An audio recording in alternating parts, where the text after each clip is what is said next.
but I realize that we've covered a lot. So I'm curious the direction you'd take this on a question that occupies you right now. Gosh, I mean, I think maybe one that's a little more AI specific is there a current set of methods that seem to be scaling very well, right? So with past AI architectures, you could kind of feed an AI system a certain amount of data and use a certain amount of compute, but eventually it hit a plateau.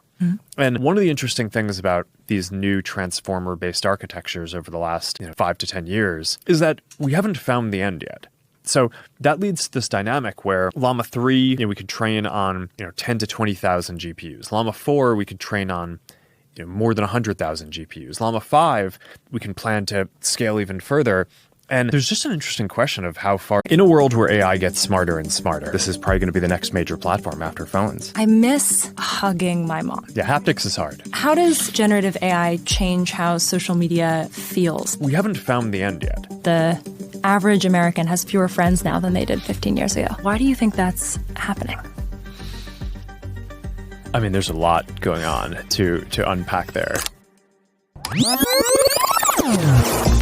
I'm about to interview Meta CEO Mark Zuckerberg. Mark Zuckerberg. There are not that many people with more power over what our future might look like. Nearly half the total human population now uses Meta products. And I just tested some of their new tech that feels like science fiction.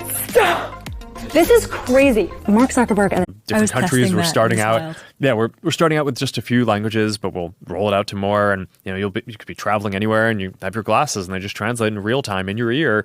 So it's wild. So I think people are going to need to choose what they want to focus on going forward. How did the developments that we've been talking about in AI intersect with social media and the platforms that most people use today? There's a future where there's generated images and generated text and maybe AI influencers. How does generative AI change how social media feels in the future? Yeah. I mean, I think that's a really deep one. My parents don't live anywhere close to me. I video call them a lot.